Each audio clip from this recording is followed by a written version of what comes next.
আমার আজকের রেসিপি গুঁড়ি কচুর পাতা কিংবা কচু পাতা কীভাবে খাবে, খুব সহজ পদ্ধতিতে আমি রেসিপিটা তুলে ধরার চেষ্টা করছি।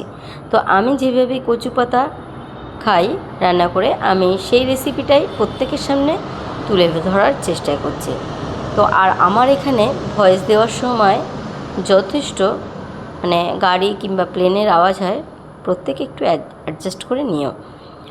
তো এখানে আমি দুটি কচু পাতা নিয়েছি এবং প্রত্যেকটা কচু পাতাই খুব ভালো, টাটকা।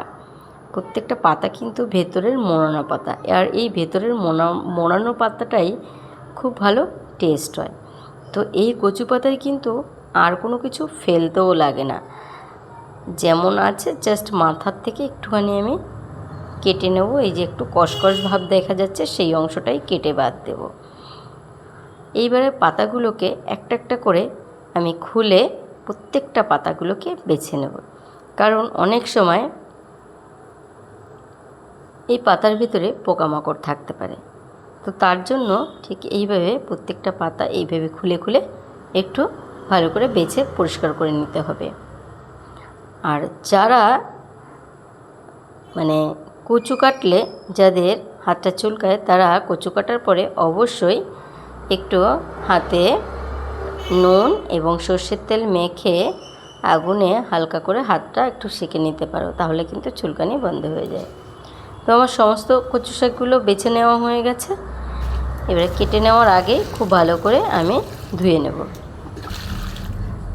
এই কচু পাতায় কিন্তু প্রচুর পরিমাণে ভিটামিন রয়েছে, খুব ভালো লাগে। তো এই কচু পাতা রান্না করলে এক থালা ভাত এমনিতেই কিন্তু উঠে যায়। আমি তো খেতে খুব ভালোবাসি। তো ঠিক কে কেমন খেতে ভালোবাসো এই কচু শাকটা বা এই কচু পাতাটা, অবশ্যই কিন্তু আমাকে জানাতে ভুলো না।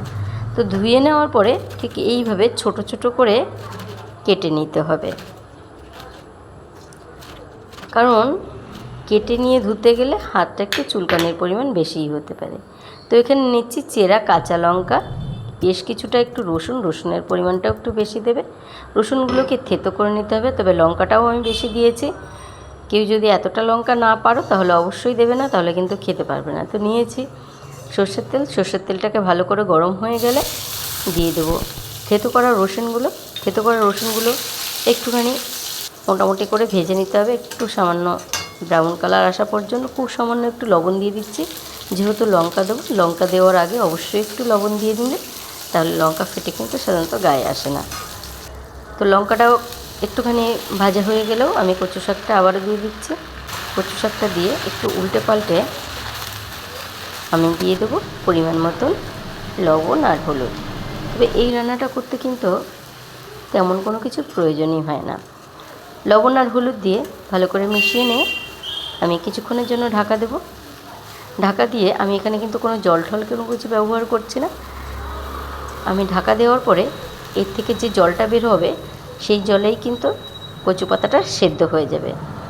তো কিছুক্ষণ বাদে আবার ফিরে এসেছি, উল্টা দেব। দেখো মোটামুটি কিছুটা জল বেরিয়ে গেছে।